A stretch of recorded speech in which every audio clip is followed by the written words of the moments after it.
ಹುಡುಕಾಟ ಪ್ರಾರಂಭಿಸಿದ್ದು within 2 hours ಒಳಗಡೆನೆ ಸೌಜನ್ಯ ಸಿಗ್ತಾಳೆ. ಆದ್ರೆ ಶವ ಆಗಿ ಅವಳ ಕೈಗಳನ್ನ ಅವಳದೇ ದುಪಟ್ಟ ಅಂಡ್ ID ಕಾರ್ಡ್ ಇಂದ ಮರಕ್ಕೆ ಕಟ್ಟಿರ್ತಾರೆ. And most brutal part is ಅವಳ ಯೋನಿ, ಅವಳ ಏನಿತ್ತು ಅದ್ರ ಒಳಗಡೆ 6 ಇಂಚ್ ಮಣ್ಣು ತುಂಬಿರ್ತಾರೆ. ಓ ಬಿಡಪ್ಪ, ನಮ್ ಪೊಲೀಸ್ ಅವ್ರಿಗೆ ತಮ್ಮ ಡ್ಯೂಟಿ ಮೇಲೆ ಎಷ್ಟೊಂದು ನಿಷ್ಠೆ ಇದೆ, ಒಂದೇ ದಿನದಲ್ಲಿ ಆರೋಪಿನ ಹಿಡಿದ್ಬಿಟ್ರಲ್ಲ ಅಂತ ಪೊಲೀಸ್ ಅವ್ರ ಮೇಲೆ ಫುಲ್ ಒಂಥರ ಹೊಗಳ್ತಾ ಇರ್ತಾರೆ.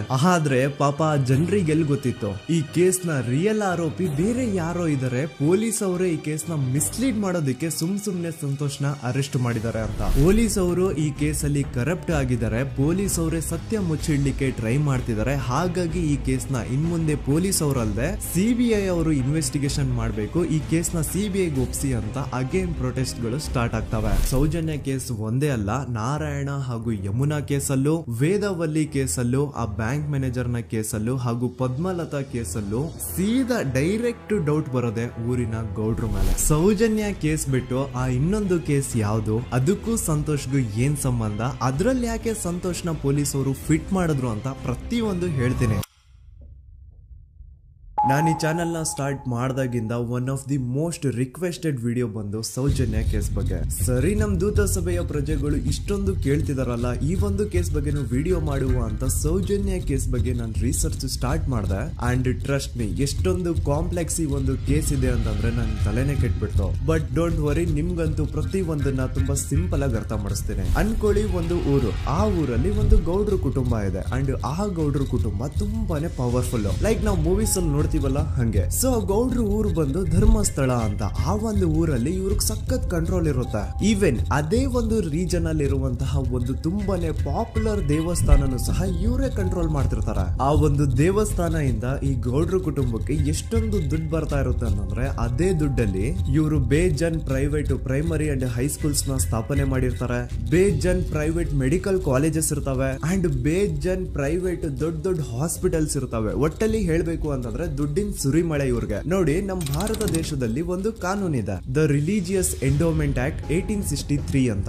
ಬೇಸಿಕಲಿ ಈ ಒಂದು ಕಾನೂನು ಏನ್ ಹೇಳುತ್ತೆ ಅಂತಂದ್ರೆ, ಭಾರತದಲ್ಲಿ ಯಾವ್ದೆಲ್ಲ ಹಿಂದೂ ಟೆಂಪಲ್ಸ್ ಇದಾವೋ ಅವೆಲ್ಲ ಗವರ್ಮೆಂಟ್ ಪ್ರಾಪರ್ಟಿ. ಆ ಹಿಂದೂ ಟೆಂಪಲ್ಸ್ ನ ಮ್ಯಾನೇಜ್ಮೆಂಟ್ ಎಲ್ಲ ಗವರ್ಮೆಂಟ್ ಕೈಗೆ ಹೋಗಿ ಗವರ್ಮೆಂಟ್ ಡಿಸೈಡ್ ಮಾಡುತ್ತೆ ಆ ಮ್ಯಾನೇಜ್ಮೆಂಟ್ ಅಲ್ಲಿ ಯಾರ್ ಕೆಲ್ಸಕ್ಕೆ ಇರಬೇಕು, ಯಾರ್ ಕೆಲ್ಸಕ್ಕೆ ಇರಬಾರ್ದು, ಅಂಡ್ ಆ ಟೆಂಪಲ್ ಇಂದ ಬರ್ತಿರುವಂತಹ ಡೊನೇಷನ್ ಅಮೌಂಟ್ ನ ಏನ್ ಮಾಡಬೇಕು ಅಂತ. ಸೊ ಈ ಒಂದು ಕಾನೂನಿನ ಪ್ರಕಾರ ಗವರ್ಮೆಂಟ್ ಇಂಡಿಯಾದಲ್ಲಿ ಇರುವಂತಹ ಆಲ್ಮೋಸ್ಟ್ ಎಲ್ಲಾ ಹಿಂದೂ ಟೆಂಪಲ್ಸ್ ನ ತನ್ನ ಕಂಟ್ರೋಲ್ ಅಲ್ಲಿ ತಗೋತಾ ಇರ್ಬೇಕಾದ್ರೆ ಗವರ್ಮೆಂಟ್ ಅಫಿಷಿಯಲ್ಸ್ ಧರ್ಮಸ್ಥಳ ಶ್ರೀ ಮಂಜುನಾಥ ದೇವಸ್ಥಾನಕ್ಕೂ ರೀಚ್ ಔಟ್ ಮಾಡ್ತಾರೆ. ಅಂಡ್ ಆಗ ಇಷ್ಟು ದಿನ ಟೆಂಪಲ್ ನ ಕಂಟ್ರೋಲ್ ಮಾಡ್ತಿದ್ದಂತಹ ಆ ಗೌಡ್ರ ಕುಟುಂಬ ಏನ್ ಹೇಳುತ್ತೆ ಗೊತ್ತಾ, ಇಲ್ಲ ಇದು ಹಿಂದೂ ಟೆಂಪಲ್ ಅಲ್ಲ, ಇದು ಜೈನ್ ಫ್ಯಾಮಿಲಿಗೆ ಬಿಲಾಂಗ್ ಮಾಡುವಂತಹ ಒಂದು ಪ್ರೈವೇಟ್ ಟೆಂಪಲ್ ಅಂತ ಹೇಳ್ತಾರೆ. ನಾನು ಇಷ್ಟು ದಿನ ಧರ್ಮಸ್ಥಳ ಶ್ರೀ ಮಂಜುನಾಥ ದೇವಸ್ಥಾನ ಒಂದು ಹಿಂದೂ ಟೆಂಪಲ್ ಅಂತ ಅನ್ಕೊಂಡಿದ್ದೆ. ಆದ್ರೆ ಈಗಷ್ಟೇ ನನಗೂ ಗೊತ್ತಾಗಿದ್ದು ಇದು ಹಿಂದೂ ಟೆಂಪಲ್ ಅಲ್ಲ, ಇದು ಒಂದು ಜೈನ್ ಫ್ಯಾಮಿಲಿಗೆ ಬಿಲಾಂಗ್ ಮಾಡುವಂತಹ ಪ್ರೈವೇಟ್ ಜೈನ್ ಟೆಂಪಲ್ ಅಂತ. ಸೊ ಹೀಗಾಗಿ ಗವರ್ಮೆಂಟ್ ಅಫಿಷಿಯಲ್ಸ್ ಏನೂ ಮಾಡಕ್ಕಾಗದೆ ಇವತ್ತಿನವರೆಗೂ ಈ ಒಂದು ಧರ್ಮಸ್ಥಳ ಶ್ರೀ ಮಂಜುನಾಥ ದೇವಸ್ಥಾನನ ಒಂದು ಪ್ರೈವೇಟ್ ಟ್ರಸ್ಟ್ ನಡೆಸ್ಕೊಂಡು ಹೋಗ್ತಿದೆ. ಅಂಡ್ ಆ ಪ್ರೈವೇಟ್ ಟ್ರಸ್ಟ್ ನ ಓನರ್ ಯಾರು, ಅದೇ ಗೌಡ್ರ ಕುಟುಂಬ. ನೋಡಿ, ನಾನು ಈ ವಿಡಿಯೋದಲ್ಲಿ ಯಾರ್ದು ರಿಯಲ್ ನೇಮ್ಸ್ ನ ಬಳಸ್ತಿಲ್ಲ. ಪ್ರೀವಿಯಸ್ಲಿ ಬೇರೆ ಯೂಟ್ಯೂಬರ್ಸ್ ತಮ್ಮ ವಿಡಿಯೋಸ್ ಅಲ್ಲಿ ರಿಯಲ್ ನೇಮ್ಸ್ ನ ಬಳಸಿದ್ದಾರೆ ಅನ್ನೋ ಒಂದೇ ಒಂದು ಕಾರಣಕ್ಕೆ ಅವ್ರ ವಿಡಿಯೋಸ್ ನ ಡಿಲೀಟ್ ಮಾಡಿಸಿದ್ದಾರೆ. ಸೊ ಅವ್ರ ಜೊತೆ ಆಗಿದ್ದು ನನ್ ಜೊತೆ ಆಗೋದ್ ಬೇಡ, ಸತ್ಯ ಮುಚ್ಚೋಗೋದು ನನ್ಗೆ ಇಷ್ಟ ಇಲ್ಲ. ಹಾಗಾಗಿ ನಾನು ಇಲ್ಲಿ ರಿಯಲ್ ನೇಮ್ಸ್ ನ ಬಳಸ್ತಿಲ್ಲ. ಆದ್ರೆ ನಾನು ಯಾರನ್ನ ಪಾಯಿಂಟ್ ಔಟ್ ಮಾಡಿ ಹೇಳ್ತಿದ್ದೀನಿ ಅನ್ನೋದು ಮಾತ್ರ ನಿಮಗೆ ತುಂಬಾ ಕ್ಲಿಯರ್ಲಿ ಅರ್ಥ ಆಗುತ್ತೆ. Don't worry.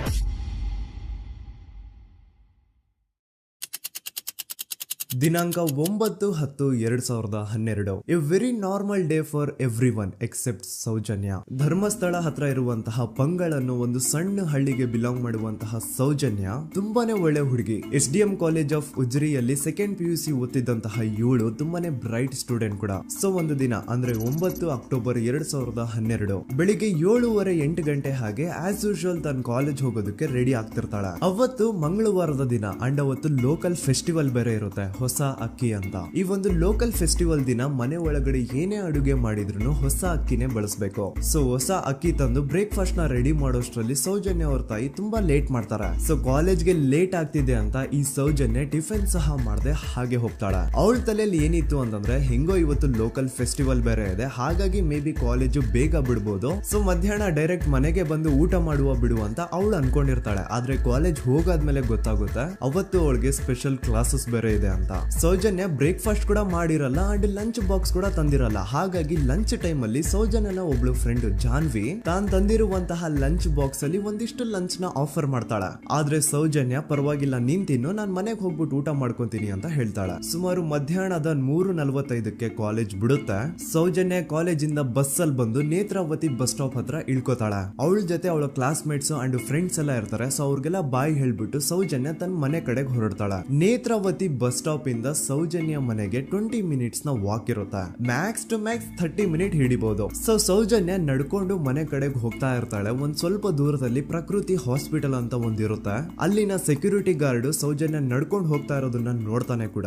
ನಂತರ ಸೌಜನ್ಯ ಒಂದು 10 ನಿಮಿಷ ಹಂಗೆ ಮುಂದೆ ನಡ್ಕೊಂಡು ಹೋಗಾದ್ಮೇಲೆ ಸೌಜನ್ಯಗೆ ತನ್ನ ಮಾವ ಸಿಗ್ತಾರ. ಅವರು ಸೌಜನ್ಯನ ನೋಡಿ ಮಾತಾಡಿಸ್ತಾರೆ. ಯಾಕಮ್ಮ ಕಾಲೇಜಿಂದ ಇಷ್ಟು ಲೇಟ್ ಬರ್ತಿದ್ಯಾ ಅಂತ ಕೇಳ್ತಾರೆ. ಆಗ ಸೌಜನ್ಯ ಇಲ್ಲ ಮಾವ, ಕಾಲೇಜಲ್ಲಿ ಸ್ಪೆಷಲ್ ಕ್ಲಾಸ್ ಇತ್ತು ಹಾಗಾಗಿ ಲೇಟ್ ಆಗ್ಬಿಡ್ತು ಅಂತ ಹೇಳಿ ಒಂದೆರಡು ಮಾತಾಡಿಸಿ ನಂತರ ತನ್ನ ಮನೆ ಕಡೆ ತಾನು ಹೊರಡ್ತಾಳ. ಈಗ ಆ ಒಂದು ಪಾಯಿಂಟ್ ಇಂದ ಸೌಜನ್ಯಗೆ ತನ್ನ ಮನೆ ಹೋಗ್ಲಿಕ್ಕೆ 10 ನಿಮಿಷ ಬೇಕು. ಮ್ಯಾಕ್ಸ್ ಟು ಮ್ಯಾಕ್ಸ್ 20 ಮಿನಿಟ್ ಅನ್ಕೊಳ್ಳಿ. 3:45ಕ್ಕೆ ಕಾಲೇಜ್ ಬಿಟ್ರೆ ಅರೌಂಡ್ 4:30ಗೆ ಮನೇಲಿ ಇರ್ಬೇಕಾಗಿದ್ದು ಹುಡುಗಿ 6:30-7 ಗಂಟೆ ಆಗಿದ್ರು ಮನೆಗೆ ಸೇರಿರಲ್ಲ. ಸೊ ಮನೇಲಿ ಸೌಜನ್ಯ ಅವ್ರ ತಾಯಿಗೆ ಟೆನ್ಷನ್ ಸ್ಟಾರ್ಟ್ ಆಗುತ್ತೆ. ಏನಪ್ಪಾ ಈ ಹುಡುಗಿ ಎಷ್ಟೊತ್ತಾದ್ರೂ ಇನ್ನು ಮನೆಗ್ ಬಂದಿಲ್ವಲ್ಲ ಅಂತ. ಸೊ ಅವ್ರೇನ್ ಮಾಡ್ತಾರೆ, ಸೌಜನ್ಯ ಅವ್ರ ತಂದೆ ಕಾಲ್ ಮಾಡ್ಬಿಟ್ಟು ರೀ ಹಿಂಗೆ 3:30-4 ಗಂಟೆಗೆ ಕಾಲೇಜ್ ಇಂದ ಮನೆಗ್ ಬರ್ತಿದ್ದಿದ್ ನಮ್ ಹುಡುಗಿ ಇವತ್ತು 7 ಗಂಟೆ ಆದ್ರೂ ಇನ್ನು ಮನೆಗ್ ಬಂದಿಲ್ಲ, ನೀವು ಸ್ವಲ್ಪ ಬೇಗ ಮನೆಗ್ ಬಂದು ವಿಚಾರಿಸಿ ಅಂತ ಗಾಬ್ರಿಲಿ ಹೇಳ್ತಾರ. ಸರಿ ಅಂತ ಸೌಜನ್ಯ ಅವ್ರ ತಂದೆ ಮನೆಗ್ ಬಂದ್ಬಿಟ್ಟು ಸೌಜನ್ಯನ ಫ್ರೆಂಡ್ಸ್ ಕ್ಲಾಸ್ ಮೇಟ್ಸ್ ಯಾರ್ದೆಲ್ಲ ಅವ್ರ ಹತ್ರ ನಂಬರ್ ಇರುತ್ತೋ ಅವ್ರಿಗೆಲ್ಲ ಕಾಲ್ ಮಾಡ್ಬಿಟ್ಟು ಸೌಜನ್ಯ ಬಗ್ಗೆ ಕೇಳ್ತಾರ. ನಮ್ ಹುಡುಗಿ ಏನಾದ್ರು ನಿಮ್ ಮನೆಗ್ ಬಂದಿದ್ದಾಳ ಅಮ್ಮ ಅಂತ. ಆದ್ರೆ ಸೌಜನ್ಯನ ಫ್ರೆಂಡ್ಸ್ ಅಂಡ್ ಕ್ಲಾಸ್ ಮೇಟ್ಸ್ ಎಲ್ಲ ಇಲ್ಲ ಅಂಕಲ್ ನಮ್ ಮನೆಗಂತೂ ಸೌಜನ್ಯ ಏನು ಬಂದಿಲ್ಲ, ಅವಳು ಬಸ್ ಸ್ಟಾಪ್ ಇಂದ ಸೀದಾ ನಿಮ್ ಮನೆ ಕಡೆಗೇನೆ ಹೊರಟ್ಲಲ್ವಾ, ಯಾಕೆ ಇನ್ನೂ ಬಂದಿಲ್ವಾ ಅಂತ ಕೇಳ್ತಾರ. ಆಗ ಸೌಜನ್ಯ ಅವ್ರ ತಂದೆ ಇಲ್ಲಮ್ಮ ಬಂದಿಲ್ಲ ಹಾಗಾಗಿನೇ ಕಾಲ್ ಮಾಡಿರೋದು ಅಂತ ಹೇಳಿ ಕಾಲ್ ಕಟ್ ಮಾಡ್ತಾರ. ದೆನ್ ಸೌಜನ್ಯ ಅವ್ರ ತಂದೆ ಸೌಜನ್ಯ ಅವ್ರ ಮಾವ ಕಾಲ್ ಮಾಡ್ತಾರ. ಅಳಿಯ ಎಲ್ಲಿದ್ಯಾ, ನನ್ ಮಗಳು ಇನ್ನು ಮನೆಗ್ ಬಂದಿಲ್ಲ, ನೀನೇನಾದ್ರೂ ಅವಳನ್ನ ನೋಡ್ದ ಅಂತ ಕೇಳ್ತಾರ. ಆ ಕಡೆಯಿಂದ ಅವರು ಸೌಜನ್ಯನ ಮಾವ ಹೇಳ್ತಾರೆ, ಹ್ಞೂ ನಾನ್ ನೋಡ್ದೆ, 4 ಕಾಲು ಹಾಗೆ ಆ ಹುಡುಗಿ ಕಾಲೇಜ್ ಇಂದ ಬರ್ಬೇಕಾದ್ರೆ ನನಗ್ ಕಾಣಿಸಿದ್ಲು, ನಾನ್ ಸ್ವಲ್ಪ ಮಾತಾಡ್ದೆ ಅವಳ ಹತ್ರ, ಅದಾದ್ಮೇಲೆ ಅವಳು ಮನೆ ಕಡೆ ಹೋದ್ಲಲ್ಲ, ಯಾಕೆ ಇನ್ನೂ ಬಂದಿಲ್ವಾ ಅಂತ ಅವರೇ ಉಲ್ಟಾ ಕ್ವಶನ್ ಕೇಳ್ತಾರ. ಈ ಕಡೆ ಸೌಜನ್ಯ ಅವ್ರ ತಂದೆ ಇಲ್ಲ 7 ಗಂಟೆ ಆದ್ರೂ ಮಗು ಇನ್ನು ಮನೆಗ್ ಬಂದಿಲ್ಲ, ನಮ್ಗೆ ಯಾಕೋ ತುಂಬಾ ಗಾಬರಿ ಆಗ್ತಿದೆ, ನೀನೊಂದ್ ಕೆಲ್ಸ ಮಾಡು ನಮ್ಮವ್ರನ್ನೆಲ್ಲ ಸೇರ್ಸು ಎಲ್ರೂ ಸೇರಿ ಹುಡುಕುವ ಅವಳನ್ನ ಅಂತ ಸುಮಾರು ರಾತ್ರಿ 7 ಗಂಟೆಯಿಂದ ಹಿಡಿದು 11 ಗಂಟೆವರೆಗೂ ಸೌಜನ್ಯನ ಮನೆಯವರು ಅಂಡ್ ಊರಿನ ಜನ 200-300 ಜನ ಸೇರ್ಕೊಂಡು ಸೌಜನ್ಯನ ಹುಡುಕ್ತಾರೆ. ಆದ್ರೆ ಸೌಜನ್ಯನ ಒಂದು ಸುಳಿವು ಸಿಗಲ್ಲ. ಸೊ ಕೊನೆಗೆ ಸಹಾಯ ಕೇಳ್ತಾ ರಾತ್ರಿ 11 ಗಂಟೆ ಹಾಗೆ ಸೌಜನ್ಯನ ತಂದೆ ತಾಯಿ ಅಂಡ್ ಊರಿನ ಜನ ಎಲ್ಲ ಬೆಳ್ತಂಗಡಿ ಪೊಲೀಸ್ ಸ್ಟೇಷನ್ ಹತ್ರ ಹೋಗ್ತಾರ. ಅಲ್ಲಿ ಪೊಲೀಸ್ ಅವ್ರ ಹತ್ರ ಕಾಲೇಜ್ ಹೋಗಿದ್ ನಮ್ ಹುಡುಗಿ ಇಷ್ಟೊತ್ತಾದ್ರೂ ಇನ್ನು ಮನೆಗ್ ಬಂದಿಲ್ಲ, ಎಷ್ಟು ಹುಡುಕಿದ್ರು ಸಿಗ್ತಾ ಇಲ್ಲ, ಸೊ ಪ್ಲೀಸ್ ಒಂದು ಮಿಸ್ಸಿಂಗ್ ರಿಪೋರ್ಟ್ ನ ಫೈಲ್ ಮಾಡಿ ನಮ್ ಹುಡುಗಿನ ಹುಡುಕೊಡಿ ಅಂತ ಕೇಳ್ಕೊತಾರ. ಆದ್ರೆ ಪೊಲೀಸ್ ಅವರು ಒಪ್ಪಲ್ಲ. ಇಲ್ಲ ಯಾವುದೇ ಪರ್ಸನ್ ಮಿಸ್ಸಿಂಗ್ ಆದ್ರೆ ಆಫ್ಟರ್ 24 ಅವರ್ಸ್ ಆದ್ಮೇಲೆ ರಿಪೋರ್ಟ್ ಫೈಲ್ ಮಾಡಕ್ಕಾಗೋದು. ಸೊ ನೀವ್ ಒಂದ್ ಕೆಲ್ಸ ಮಾಡಿ, ಈಗ ಮನೆಗ್ ಹೋಗಿ ನಾಳೆ ಬೆಳಿಗ್ಗೆವರೆಗೂ ನೋಡಿ, ನಾಳೆ ಬೆಳಿಗ್ಗೆವರೆಗೂ ನಿಮ್ ಮಗಳು ನಿಮ್ ಮನೆಗ್ ಬಂದಿಲ್ಲ ಅಂತಂದ್ರೆ ಆಗ ಬಂದ್ಬಿಟ್ಟು ಮಿಸ್ಸಿಂಗ್ ರಿಪೋರ್ಟ್ ನ ಫೈಲ್ ಮಾಡಿಸಿ ಅಂತ ಹೇಳಿ ಕಳಿಸ್ತಾರ. ಆಗ ಆಲ್ಮೋಸ್ಟ್ ಮಿಡ್ ನೈಟ್ ಆಗಿರೋದ್ರಿಂದ ಅಂಡ್ ಮಳೆ ಬೇರೆ ತುಂಬಾ ಜೋರಾಗಿ ಬರ್ತಾ ಇರುತ್ತೆ. ಸೊ ಈ ಸಿಚುವೇಶನ್ ಅಲ್ಲಿ ಸೌಜನ್ಯನ ಹುಡುಕ್ಲಿಕ್ಕೆ ಆಗಲ್ಲ. ನಾಳೆ ಬೆಳಿಗ್ಗೆ ಸೇರ್ಕೊಂಡು ಅಗೇನ್ ಎಲ್ರು ಸೌಜನ್ಯನ ಹುಡುಕುವ ಅಂತ ಸೌಜನ್ಯನ ಮನೆಯವರು ಅಂಡ್ ಊರಿನ ಜನ ಎಲ್ರು ತಮ್ಮ ಮನೆಗೆ ಹೋಗ್ಬಿಡ್ತಾರ. ನೆಕ್ಸ್ಟ್ ದಿನ ಅಂದ್ರೆ 10 ಅಕ್ಟೋಬರ್ 2012 ಬುಧವಾರದ ದಿನ ಬೆಳಿಗ್ಗೆ 10 ಗಂಟೆ ಹಾಗೆ ಸೌಜನ್ಯನ ಮನೆಯವರು ಅಂಡ್ ಊರಿನ 200-300 ಜನ ಸೇರ್ಕೊಂಡು ಅಗೇನ್ ಸೌಜನ್ಯಗೋಸ್ಕರ ಹುಡುಕಾಟ ಸ್ಟಾರ್ಟ್ ಮಾಡ್ತಾರ. ಹುಡುಕಾಟ ಪ್ರಾರಂಭಿಸಿದ್ದು ವಿತಿನ್ 2 ಅವರ್ಸ್ ಒಳಗಡೆನೆ ಸೌಜನ್ಯ ಸಿಗ್ತಾಳೆ. ಆದ್ರೆ ಶವ ಆಗಿ ಆ 200-300 ಊರಿನ ಜನ ಎಲ್ಲ ಸೇರ್ಕೊಂಡು ಏನ್ ಸೌಜನ್ಯನ ಹುಡುಕ್ತಾ ಇದ್ರು ಅದರಲ್ಲಿ ಯಾರೋ ಒಬ್ರಿಗೆ ಸೌಜನ್ಯನ ಮನೆಯಿಂದ ಕೇವಲ 10 ನಿಮಿಷ ದೂರದಲ್ಲಿರುವಂತಹ ಒಂದು ಹಳ್ಳನ ದಡದಲ್ಲಿ ಸೌಜನ್ಯ ಮೃತದೇಹ ಸಿಗುತ್ತಾ. ಈಗ ಸತ್ತಿರುವಂತಹ ಸೌಜನ್ಯನ ಡೆಡ್ ಬಾಡಿ ಯಾವ ಒಂದು ಕಂಡೀಷನ್ ಅಲ್ಲಿ ಇತ್ತು ಅಂತ ಹೇಳ್ತೀನಿ, ಸ್ವಲ್ಪ ಗಮನ ಇಟ್ಟು ಕೇಳಿಸ್ಕೊಳ್ಳಿ. ಅವಳ ಕೈಗಳನ್ನ ಅವಳದೇ ದುಪಟ್ಟ ಅಂಡ್ ID ಕಾರ್ಡ್ ಇಂದ ಮರಕ್ಕೆ ಕಟ್ಟಿರ್ತಾರ. ಅವಳ ಬಾಡಿ ಎಲ್ಲ ನೇಕೆಡ್ ಇರುತ್ತೆ, ಮೈ ಮೇಲೆ ಸರಿಯಾದ ಬಟ್ಟೆ ಇರಲ್ಲ, ಮೈ ಮೇಲೆ ಮಲ್ಟಿಪಲ್ ಕಟ್ ಮಾರ್ಕ್ಸ್ ಇರುತ್ತೆ, ತುಂಬಾ ಜೋರಾಗಿ ಹೊಡೆದಿರುವಂತಹ ಗಾಯಗಳು ಮೈ ಮೇಲೆ ಎದ್ದು ಕಾಣಿಸ್ತಿರ್ತವೆ. ಅವಳ ರಿಪ್ಸ್ ಎದೆ ಭಾಗದ ಮೂಳೆಗಳೆಲ್ಲ ಮುರಿದು ಹೋಗ್ಬಿಟ್ಟಿರ್ತವೆ. And most brutal part is ಅವಳ ಯೋನಿ, ಅವಳ ಏನಿತ್ತು ಅದ್ರ ಒಳಗಡೆ 6 ಇಂಚ್ ಮಣ್ಣು ತುಂಬಿರ್ತಾರೆ. ಆ ಬಾಡಿ ಕಂಡೀಷನ್ ನ ನೋಡಿದಾದ್ಮೇಲೆ ಒಂದಂತೂ ತುಂಬಾ ಕ್ಲಿಯರ್ ಆಗಿ ಅರ್ಥ ಆಗುತ್ತೆ, ಅವಳನ್ನ ಯಾರೋ ತುಂಬಾ ಫೋರ್ಸ್ಫುಲಿ ಮಾಡಿ ನಂತರ ನಿರ್ದಯವಾಗಿ ಸಾಯಿಸಿದ್ದಾರೆ ಅಂತ. ಇಲ್ಲಿ ಕ್ರಿಮಿನಲ್ಸ್ ನ ಬುದ್ಧಿವಂತಿಕೆ ನೋಡಿ ಪೊಲೀಸ್ ಅವ್ರಿಗೆ ಏನೂ ಸುಳಿವು ಸಿಗ್ಬಾರ್ದು ಅಂತ ಅವಳ ಯೋನಿ ಒಳಗಡೆ 6 ಇಂಚ್ ಅಷ್ಟು ಮಣ್ಣು ತುಂಬ ಹೋಗಿರ್ತಾರೆ. ಸೊ ದೆನ್ ಪೊಲೀಸ್ ಅವ್ರಿಗೆ ವಿಷಯ ಗೊತ್ತಾಗುತ್ತೆ. ಅವರು ಸ್ಪಾಟ್ ಗೆ ಬಂದು ಸೌಜನ್ಯನ ಬಾಡಿನ ರಿಕವರ್ ಮಾಡಿ ಆ ಒಂದು ಸ್ಪಾಟ್ ನ ಕಂಪ್ಲೀಟ್ ಸೀಸ್ ಮಾಡ್ತಾರೆ. ಒಬ್ಳು ಸಾಮಾನ್ಯ ಮಿಡಲ್ ಕ್ಲಾಸ್ ಹುಡುಗಿ, ಒಬ್ಳು ವೆರಿ ಬ್ರೈಟ್ ಸ್ಟೂಡೆಂಟ್ ನ ಈ ಮಟ್ಟಿಗೆ ಇಷ್ಟು ನಿರ್ದಯವಾಗಿ ಸಾಯಿಸಿರೋದು ಯಾರು? ಇನ್ ಕೇಸ್ ಏನಾದ್ರೂ ಈ ಕ್ರೈಮ್ ಮಾಡಿದವನು ಸಿಕ್ಕಿ ಬಿದ್ರೆ ಅವನ್ನ ಸುಮ್ನೆ ಬಿಡಬಾರ್ದು ಅಂತ ಜನ ಆಕ್ರೋಶ ವ್ಯಕ್ತಪಡಿಸ್ತಾರೆ. ಅಂಡ್ ಗೆಸ್ ವಾಟ್, ನಮ್ ಪೊಲೀಸ್ ಅವರು ಇಷ್ಟೊಂದು ಫಾಸ್ಟ್ ಆಗಿ ಇನ್ವೆಸ್ಟಿಗೇಷನ್ ಕಂಪ್ಲೀಟ್ ಮಾಡ್ತಾರೆ ಅಂತ ನಾನಂತೂ ಎಕ್ಸ್ಪೆಕ್ಟ್ ಮಾಡಿರ್ಲಿಲ್ಲ. ಅಂಡ್ ಈವನ್ ಈ ಒಂದು ವಿಷಯದಿಂದ ಊರಿನ ಜನನು ಶಾಕ್ ಆಗ್ತಾರೆ. ಸೌಜನ್ಯ ಬಾಡಿ ಸಿಕ್ಕಿದ್ದ ನೆಕ್ಸ್ಟ್ ದಿನ ಅಂದ್ರೆ 11 ಅಕ್ಟೋಬರ್ 2012 ಸಂಜೆ 5 ಗಂಟೆ ಹಾಗೆ ಯಾರು ಸೌಜನ್ಯನ ಪಂಡು ಮರ್ಡರ್ ಮಾಡಿದ್ನೋ ಆ ಕ್ರಿಮಿನಲ್ ಕೂಡ ಸಿಕ್ಕಿ ಬೀಳ್ತಾನೆ. ಈಗ ನೀವು ಥಿಂಕ್ ಮಾಡ್ಬೋದು, ಸೌಜನ್ಯನ ಯಾರು ಮರ್ಡರ್ ಮಾಡಿದ್ರು ಅಂಡ್ ಯಾರ ಕ್ರೈಮ್ ನ ಮಾಡಿದ್ರು ಅವನು ನೆಕ್ಸ್ಟ್ ದಿನಾನೇ ಸಿಕ್ಕಿ ಬಿದ್ದ. ಹಾಗಿದ್ರೆ ಈ ಕೇಸ್ ಯಾವಾಗ್ಲೂ ಕ್ಲೋಸ್ ಆಗ್ಬಿಡ್ಬೇಕಿತ್ತು. ಆದ್ರೂ ಸ್ಟಿಲ್ ಇವತ್ತಿನ ದಿನವರೆಗೂ ಯಾಕೆ ಈ ಕೇಸ್ ಪದೇ ಪದೇ ನ್ಯೂಸ್ ಅಲ್ಲಿ ಬರುತ್ತೆ ಅಂದ್ರೆ, ನಮ್ ದೂತ ಸಭೆಯ ಪ್ರಜೆಗಳೇ ರೆಡಿ ಆಗಿ, ಆರೋಪಿ ಸಿಕ್ಕಾದ್ಮೇಲೆ ಈ ಕೇಸು ಕ್ಲೋಸ್ ಆಗಿಲ್ಲ. ಆಕ್ಚುಲಿ ಈ ಕೇಸು ಓಪನ್ ಆಗಿದ್ದೆ ಈಗ. ನೋಡಿ, ಸೌಜನ್ಯನ ಬಾಡಿ ಸಿಕ್ಕಿದ್ದು ನೆಕ್ಸ್ಟ್ ದಿನ ಅಂದ್ರೆ 11 ಅಕ್ಟೋಬರ್ 2012 PSI ಯೋಗೇಶ್ ಅವರು ಯಾರನ್ನ ಈ ಕೇಸಲ್ಲಿ ಅರೆಸ್ಟ್ ಮಾಡಿದ್ರು ಅಂದ್ರೆ ಆತನ ಹೆಸರು ಬಂದು ಸಂತೋಷ್ ರಾವ್. 28-29 ವಯಸ್ಸಿರುವಂತಹ Santosh Rao first of all ಧರ್ಮಸ್ಥಳದವನು ಅಲ್ವೇ ಅಲ್ಲ, ಅವನು ಶೃಂಗೇರಿ ಅವನು. ಸಂತೋಷ್ ರಾವ್ ನ ತಂದೆ ಸ್ಕೂಲ್ ಟೀಚರು ಅಂಡ್ ತಾಯಿ ಹೌಸ್ ವೈಫ್.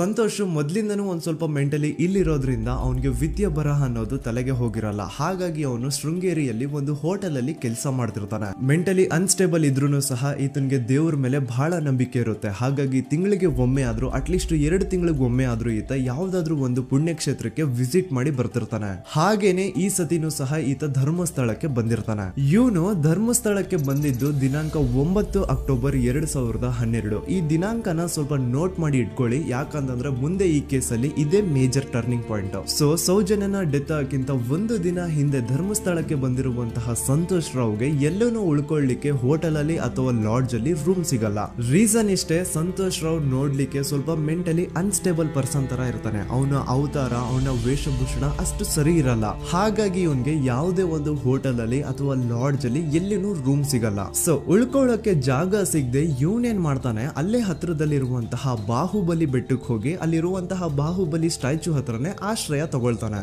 ಅಂಡ್ 1-2 ದಿನ ಅವನು ಅಲ್ಲೇ ಉಳ್ಕೋತಾನೆ ಕೂಡ. ಡೇ ಟೈಮ್ ಅಲ್ಲಿ ಧರ್ಮಸ್ಥಳಕ್ಕೆ ಬಂದು ಧರ್ಮಸ್ಥಳ ಶ್ರೀ ಮಂಜುನಾಥ ದೇವಸ್ಥಾನದಲ್ಲಿದ್ದು ಅಲ್ಲೇ ಪ್ರಸಾದ ಊಟ ಎಲ್ಲ ಮಾಡಿ ನಂತರ ನೈಟ್ ಆಗ್ತಿದ್ದಂಗೆ ಬಾಹುಬಲಿ ಬೆಟ್ಟಕ್ಕೆ ಹೋಗಿ ಆ ಸ್ಟ್ಯಾಚು ಹತ್ರನೇ ಮಲ್ಕೊಳ್ತಿರ್ತಾನೆ. ಸೊ ಒಂದು ದಿನ ಅಂದ್ರೆ 11 ಅಕ್ಟೋಬರ್ 2012 ಸಂಜೆ 5 ಗಂಟೆ ಹಾಗೆ ಈ ಸಂತೋಷ್ ರಾವ್ ತನ್ನ ಪಾಡಿಗೆ ತಾನು ಆ ಬೆಟ್ಟದ ಮೇಲೆ ಕೂತ್ಕೊಂಡು ಸೀನರೀಸ್ ನ ಎಂಜಾಯ್ ಮಾಡ್ತಾ ಇರಬೇಕಾದ್ರೆ ಯಾರೋ ಅದೇ ಊರಿನ 5 ಜನ ಕಿಡಿಗೇಡಿಗಳು ಬಂದು ಇವನ್ ಹತ್ರ ಜಗಳ ತೆಗಿತಾರ. ಈ 5 ಜನ ಯಾರು ಅಂತ ನಂತರ ಹೇಳ್ತೇನೆ. ಸೊ ಈ 5 ಜನ ಕಿಡಿಗೇಡಿಗಳು ಸಂತೋಷ್ ರಾವ್ ಹತ್ರ ಜಗಳ ತೆಗೆದು ಅವನ ಅವಾಚ್ಯ ಶಬ್ದಗಳಿಂದ ಬೈದು ಅವನ್ನ ಹೊಡೆದು, ಅಷ್ಟೇ ಸಾಲದೆ ಆ 5 ಜನ ಸಂತೋಷ್ ರಾವ್ನ ಪೊಲೀಸ್ ಸ್ಟೇಷನ್ಗೆ ಎಳ್ಕೊಂಡ್ ಬಂದು ಇವನು ನಾವು ಬಾಹುಬಲಿ ಬೆಟ್ಟಕ್ಕೆ ಅಂತ ಹೋಗಿದ್ರೆ ಅಲ್ಲಿ ನಮ್ಮ ಮೇಲೆ ಅಟ್ಯಾಕ್ ಮಾಡ್ದ, ಇವ್ನು ನೋಡ್ಲಿಕ್ಕೂ ಸಹ ಒಳ್ಳೆ ಸೈಕೋ ಕಿಲ್ಲರ್ ಇದ್ದಂಗಿದಾನೆ, ನಮ್ಗೆ ಯಾಕೋ ನಿನ್ನೆ ನಮ್ಮೂರಲ್ಲಿ ನಡೆದಿರುವಂತಹ ಘಟನೆ ಆ ಸೌಜನ್ಯನ ಮರ್ಡರ್ ಇವನೇ ಮಾಡಿದಾನೆ ಅಂತ ಡೌಟ್ ಬರ್ತಿದೆ ಅಂತ ಆ 5 ಜನ ಕಿಡಿಗೇಡಿಗಳು ಸಂತೋಷ್ ರಾವ್ನ ಪೊಲೀಸ್ ಅವ್ರ ಹತ್ರ ಹಾಕೊಡ್ತಾರೆ. ಅಂಡ್ ಪೊಲೀಸ್ ಅವರು ಕೂಡ ಎಂತವ್ರು ನೋಡಿ, ಯಾರೋ 5 ಜನ ಕಿಡಿಗೇಡಿಗಳು ಬಂದು ಇವನೇ ಕೊಲೆ ಮಾಡಿದಾನೆ ಅಂತ ಹೇಳಿದ ತಕ್ಷಣ ಹಿಂದೆ ಮುಂದೆ ಕ್ರಾಸ್ ಚೆಕ್ ಮಾಡದೆ ಸಂತೋಷ್ ರಾವ್ನ ಅರೆಸ್ಟ್ ಮಾಡಿ ಸೌಜನ್ಯ ಕೇಸ್ನ ಆರೋಪಿ ಸಿಕ್ಕಿದಾನೆ ಅಂತ ಎಲ್ಲಾ ಕಡೆ ಘೋಷಣೆ ಮಾಡ್ಬಿಡ್ತಾರ. ಜನರಿಗೆ ಈ ಕಡೆ ಒಂಥರ ನೆಮ್ಮದಿ, ಓ ಬಿಡಪ್ಪ ನಮ್ ಪೊಲೀಸ್ ಅವ್ರಿಗೆ ತಮ್ಮ ಡ್ಯೂಟಿ ಮೇಲೆ ಎಷ್ಟೊಂದು ನಿಷ್ಠೆ ಇದೆ, ಒಂದೇ ದಿನದಲ್ಲಿ ಆರೋಪಿನ ಹಿಡಿದ್ಬಿಟ್ರಲ್ಲ ಅಂತ ಪೊಲೀಸ್ ಅವ್ರ ಮೇಲೆ ಫುಲ್ ಒಂಥರ ಹೊಗಳ್ತಾ ಇರ್ತಾರೆ.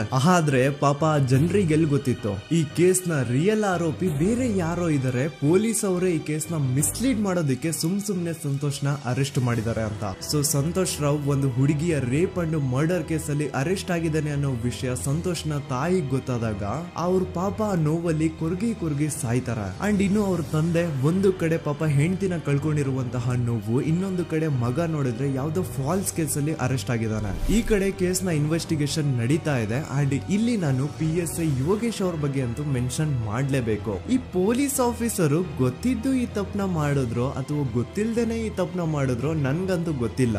ಸೊ ಇವ್ರು ಏನ್ ಮಾಡ್ತಾರೆ ಅಂತಂದ್ರೆ ಸೌಜನ್ಯನ ಬಾಡಿನ ಪೋಸ್ಟ್ ಮಾರ್ಟಮ್ ಗೆ ಕಳಿಸಿದಾಗ ಡಾಕ್ಟರ್ಸ್ ಹಂಗೋ ಹಿಂಗೋ ಮಾಡಿ ಇಂದ ಕೆಲವೊಂದು ಸ್ಪರ್ಮ್ ನ ಸ್ಯಾಂಪಲ್ಸ್ ಕಲೆಕ್ಟ್ ಮಾಡ್ತಾರ. ಅದನ್ನ ಅವರು PSI ಯೋಗೇಶ್ಗೆ ಕೊಟ್ಟು ಇದನ್ನ ವಿತಿನ್ 72 ಅವರ್ಸ್ ಒಳಗಡೆ ಇನ್ನೊಂದು ಲ್ಯಾಬ್ ಗೆ ಸಬ್ಮಿಟ್ ಮಾಡಿ ಅಂತ ತುಂಬಾ ಕ್ಲಿಯರ್ ಆಗಿ ಹೇಳ್ತಾರೆ. ಆದ್ರೆ PSI ಯೋಗೇಶ್ ಆ ಸ್ಪರ್ಮ್ ಸ್ಯಾಂಪಲ್ಸ್ ನ ವಿತಿನ್ 72 ಅವರ್ಸ್ ಒಳಗಡೆ ಲ್ಯಾಬ್ ಕಳ್ಸೋದಿರ್ಲಿ, ಅದನ್ನ 12 ದಿನ ಆದ್ಮೇಲೆ ಲ್ಯಾಬ್ ಕಳಿಸ್ತಾರ. ಅಷ್ಟೊತ್ತಿಗೆ ಆಲ್ರೆಡಿ ಆ ಸ್ಪರ್ಮ್ ಸ್ಯಾಂಪಲ್ಸ್ ಗೆಲ್ಲ ಫಂಗಸ್ ಹಿಡಿದು ಅದು ಅನ್ಫಿಟ್ ಫಾರ್ ಟೆಸ್ಟಿಂಗ್ ಅಂತ ಬರುತ್ತೆ. ಈಗ ನೀವೇ ಹೇಳಿ, ಎಂತ ಡಂಬೆಸ್ಟ್ ಪರ್ಸನ್ ಪೊಲೀಸ್ ಆಫೀಸರ್ ಆಗಿದ್ರು ಅವನ ಹತ್ರ ಒಂದು ಮರ್ಡರ್ ಕೇಸ್ ಬಂದಾಗ ಅವನ ಹತ್ರ ಇರೋ ಮೇನ್ ಸಾಕ್ಷಿನೇ, ಮೇನ್ ಎವಿಡೆನ್ಸ್ ಆ ಹುಡುಗಿಯ ಇಂದ ಕಲೆಕ್ಟ್ ಆಗುವಂತಹ ಸ್ಪರ್ಮ್ ಸ್ಯಾಂಪಲ್ಸ್. ಸೊ ಅದನ್ನ ಮೊದಲು ಲ್ಯಾಬ್ ಕಳಿಸಿ ಅದನ್ನ ಐಡೆಂಟಿಫೈ ಮಾಡೋದು ಪೊಲೀಸ್ ಅವರ ಫಸ್ಟ್ ಡ್ಯೂಟಿ. ಆದ್ರೆ ಇಲ್ಲಿ PSI ಯೋಗೇಶ್ ಅವರು ಇದನ್ನೇ ಮರ್ತು ಹೋದ್ರು ಅಂತ ನೋಡಿ. ಯಾವುದೇ ಒಂದು ಕೇಸ್ ಅಲ್ಲಿ ಪೊಲೀಸ್ ಅವರು ಆದಷ್ಟು ಎವಿಡೆನ್ಸ್ ನ ಕಲೆಕ್ಟ್ ಮಾಡೋದಕ್ಕೆ ಟ್ರೈ ಮಾಡ್ತಾರ. ಆದ್ರೆ ಈ ಒಂದು ಕೇಸ್ ಅಲ್ಲಿ ಮಾತ್ರ ಪೊಲೀಸ್ ಅವರು ಎವಿಡೆನ್ಸ್ ನ ಕಲೆಕ್ಟ್ ಮಾಡೋ ಬದಲಾಗಿ ಎವಿಡೆನ್ಸ್ ನ ಡಿಸ್ಟ್ರಾಯ್ ಮಾಡೋದ್ರಲ್ಲಿ ಮುಂದೆ ಇದ್ರು. ಅಷ್ಟೇ ಅಲ್ಲದೆ ಈ ಪೊಲೀಸ್ ಆಫೀಸರ್ ಸೇರ್ಕೊಂಡು ಸಂತೋಷ್ ರಾವ್ಗೆ ಸೆಲ್ ಅಲ್ಲಿ ಎಂತ ಟಾರ್ಚರ್, ಎಂತ ಹಿಂಸೆ ಕೊಡ್ತಾರೆ ಅಂದ್ರೆ ನೆನ್ಸ್ಕೊಂಡ್ರೆ ಮೈ ಜುಮ್ ಅನ್ನುತ್ತಾ. ಹೊಡಿಯೋದು, ಕೆಟ್ಟದಾಗ ಬೈಯೋದು, ಇದೆಲ್ಲ common. Most brutal parties Santosh ರಾವ್ನ ಪ್ಯಾಂಟ್ ಬಿಚ್ಚಿ ಅವನ ಪ್ರೈವೇಟ್ ಪಾರ್ಟ್ ಮೇಲೆ ಬಿಸಿ ಬಿಸಿ ಕುದೀತಾ ಇರುವಂತಹ ನೀರ್ ಚಲ್ತಾರ. ಈ ಕ್ರೈಮ್ ನೀನೇ ಮಾಡಿದ್ಯಾ ಅಂತ ಒಪ್ಕೋ, ಇಲ್ಲ ಅಂತಂದ್ರೆ ನಿನ್ನ ಸೆಲ್ ಒಳಗಡೆನೆ ಸಾಯಿಸ್ಬಿಡ್ತೀವಿ, ನಿನ್ನ ತಂದೆ ತಾಯಿ ಎಲ್ರು ಸಾಯಿಸ್ಬಿಡ್ತೀವಿ ಅಂತ ಬ್ಲಾಕ್ ಮೇಲ್ ಮಾಡ್ತಾರ. ನೋಡಿ, ಸಂತೋಷ್ ರಾವ್ ಜಾಗದಲ್ಲಿ ನನ್ನಂತ ನಿಮ್ಮಂತ ನಾರ್ಮಲ್ ಪರ್ಸನ್ ಯಾರಾದ್ರೂ ಇದ್ದಿದ್ರೆ ಪೊಲೀಸ್ ಅವರು ಕೊಡ್ತಿರುವಂತಹ ಹಿಂಸೆನ ತಡ್ಕೊಳಕ್ಕಾಗದೆ ಆ ಕ್ರೈಮ್ ಮಾಡಿಲ್ಲ ಅಂದ್ರೂ ಮಾಡಿದೀನಿ ಅಂತ ಒಪ್ಕೊಬಿಡ್ತಾ ಇದ್ವಿ. ಆದ್ರೆ ಸಂತೋಷ್ ರಾವ್ ಮೆಂಟಲಿ ಇಲ್ಲಿರೋದೇ ಅವನ್ಗೆ ಅಡ್ವಾಂಟೇಜ್ ಆಗೋಯ್ತು. ಪೊಲೀಸ್ಗಳು ಸಂತೋಷ್ ರಾವ್ಗೆ ಎಷ್ಟೇ ಹೊಡೆದ್ರು, ಎಷ್ಟೇ ಬೈದ್ರು, ಎಷ್ಟೇ ಬ್ಲಾಕ್ ಮೇಲ್ ಮಾಡಿದ್ರು ಸಂತೋಷ್ ರಾವ್ ಬಾಯಲ್ಲಿ ನಾನ್ ಈ ಕ್ರೈಮ್ ನ ಮಾಡಿಲ್ಲ ಅಂತಾನೆ ಬರುತ್ತೆ ಹೊರತು ಆ ಕ್ರೈಮ್ ನ ಅವನು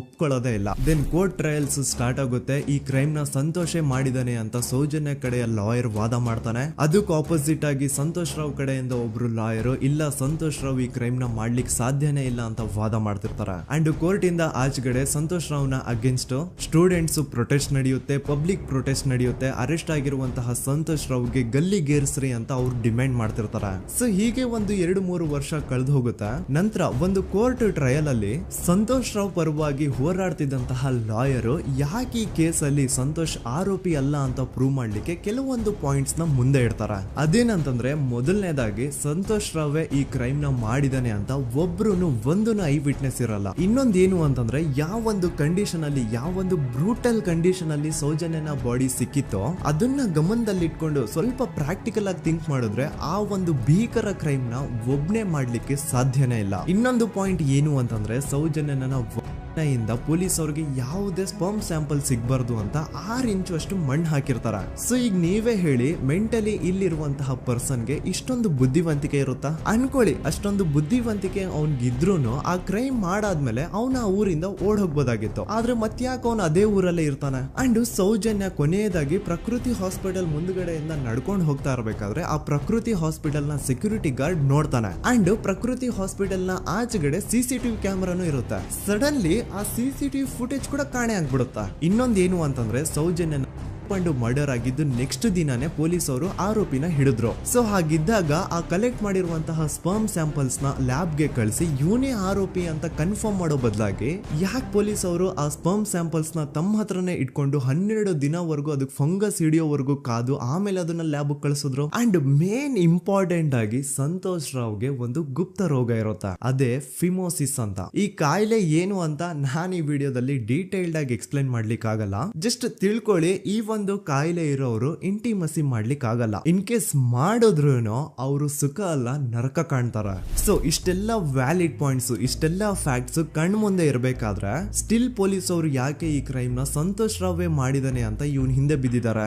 ಯಾಕೆ ಅವರು ಈ ಕ್ರೈಮ್ ಇವನ್ ಬಿಟ್ರೆ ಬೇರೆ ಯಾರಾದ್ರೂ ಮಾಡಿರ್ಬೋದಲ್ಲ ಅಂತ ಆ ಆಂಗಲ್ ಅಲ್ಲಿ ಇನ್ವೆಸ್ಟಿಗೇಷನ್ ಮಾಡ್ತಿಲ್ವಲ್ಲ ಅಂತ ಪೊಲೀಸ್ ಅವರ ಇನ್ವೆಸ್ಟಿಗೇಷನ್ ಮೇಲೆ ಈಗ ಕ್ವಶನ್ ಬರುತ್ತೆ. So after hearing all of this, ಎಲ್ಲರಿಗೂ ಈಗ ಪೊಲೀಸ್ ಅವರ ಇನ್ವೆಸ್ಟಿಗೇಷನ್ ಇನ್ವೆಸ್ಟಿಗೇಷನ್ ಮೇಲೆ ಡೌಟ್ ಬರುತ್ತೆ. ಅಂಡ್ ಈವನ್ ಸೌಜನ್ಯ ಅವ್ರ ಮನೆಯವರು ಕೂಡ ನಿಜವಾದ ಆರೋಪಿ ಸಂತೋಷ್ ಅಲ್ಲ ಅಂತ ತಮ್ಮ ಅಭಿಪ್ರಾಯನ ವ್ಯಕ್ತಪಡಿಸ್ತಾರೆ. ಆಗ ಅಲ್ಲಿವರೆಗೂ ಸಂತೋಷ್ ರಾವ್ನ ಗಲ್ಲಿಗೇರಿಸಿ ಅಂತ ಏನು student protest and public protest ಎಲ್ಲ ನಡೀತಾ ಇತ್ತು, ಈಗ ಅದೆಲ್ಲ ನಿಂತು ಹೋಗಿ ಎಲ್ಲಾ ಹೇಟ್ರೇಡ್ ಪೊಲೀಸ್ ಅವ್ರ ಕಡೆಗೆ ಹೋಗುತ್ತೆ. ಪೊಲೀಸ್ ಅವರು ಈ ಕೇಸಲ್ಲಿ ಕರಪ್ಟ್ ಆಗಿದ್ದಾರೆ, ಪೊಲೀಸ್ ಅವರೇ ಸತ್ಯ ಮುಚ್ಚಿಡ್ಲಿಕ್ಕೆ ಟ್ರೈ ಮಾಡ್ತಿದ್ದಾರೆ. ಹಾಗಾಗಿ ಈ ಕೇಸ್ ನ ಇನ್ಮುಂದೆ ಪೊಲೀಸ್ ಅವರಲ್ಲದೆ ಸಿಬಿಐ ಅವರು ಇನ್ವೆಸ್ಟಿಗೇಷನ್ ಮಾಡಬೇಕು, ಈ ಕೇಸ್ ನ ಸಿಬಿಐ ಒಪ್ಸಿ ಅಂತ ಅಗೇನ್ ಪ್ರೊಟೆಸ್ಟ್ ಗಳು ಸ್ಟಾರ್ಟ್ ಆಗ್ತವೆ. ಸೊ ಧರ್ಮಸ್ಥಳದಲ್ಲಿ ಇಷ್ಟೊಂದು ಹೋರಾಟಗಳಾಗ್ತಿದಾವೆ, ಒಬ್ಳು ಹುಡುಗಿ ಜೊತೆ ಇಷ್ಟೊಂದು ಅನ್ಯಾಯ ಆಗಿದೆ, ಆದ್ರೂ ಸಹ ಧರ್ಮಾಧಿಕಾರಿ ಏನು ಮಾತೇ ಆಡ್ತಿಲ್ವಲ್ಲ ಈ ಹುಡುಗಿ ಬಗ್ಗೆ ಅಂತ ಜನರು ಪ್ರಶ್ನೆ ಮಾಡಿದಾಗ ಆಗ ಧರ್ಮಾಧಿಕಾರಿನೂ ಜನರು ಮುಂದೆ ಬಂದ್ಬಿಟ್ಟು ಈ ಕೇಸ್ ನ ಸಿಬಿಐ ಒಪ್ಸಿ ಅಂತ ಹೋರಾಟ ಮಾಡ್ತಾರ.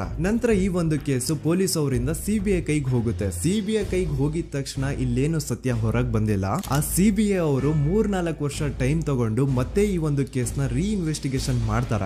ಆದ್ರೆ ಅಲ್ಲೇನು ಇನ್ವೆಸ್ಟಿಗೇಷನ್ ಮಾಡ್ಲಿಕ್ಕೆ ಉಳ್ದೇ ಇರಲ್ಲ. ಆ ಪೊಲೀಸ್ ಅವರು ಅವ್ರ ಕೈಯಲ್ಲಿ ಈ ಕೇಸು ಇದ್ದಷ್ಟು ದಿನ ಎಷ್ಟಾಗುತ್ತೋ ಅಷ್ಟು ಎವಿಡೆನ್ಸ್ ನ ಡಿಸ್ಟ್ರಾಯ್ ಮಾಡ್ಬಿಟ್ಟಿರ್ತಾರ. ಸೊ ಹಾಗಾಗಿ ಅಲ್ಲಿ ಸಿಬಿಐ ಅವ್ರಿಗೆ ಇನ್ವೆಸ್ಟಿಗೇಷನ್ ಮಾಡ್ಲಿಕ್ಕೆ ಏನ್ ಉಳ್ದೇ ಇರಲ್ಲ. ಆದ್ರೂ ಸ್ಟಿಲ್ ಅವರು 3-4 ಇಯರ್ಸ್ ಟೈಮ್ ತಗೊಂಡು ನಂತರ ಫೈನಲಿ ಒಂದು ರಿಪೋರ್ಟ್ ನ ಕೋರ್ಟ್ ಗೆ ಸಬ್ಮಿಟ್ ಮಾಡ್ತಾರ. ಅಂಡ್ ಸಿಬಿಐ ಅವರು ಕೋರ್ಟ್ ಗೆ ಸಬ್ಮಿಟ್ ಮಾಡಿರುವಂತಹ ಆ ಒಂದು ರಿಪೋರ್ಟ್ ಅಲ್ಲಿ ಏನಿತ್ತು ಅಂದ್ರೆ ಸಿಬಿಐ ಇನ್ವೆಸ್ಟಿಗೇಷನ್ ಕನ್ಫರ್ಮ್ಸ್ ದಟ್ ಈ ಒಂದು ಕ್ರೈಮ್ ನ ಸಂತೋಷ್ ರಾವ್ ಮಾಡಿದಾನೆ ಅಂತ.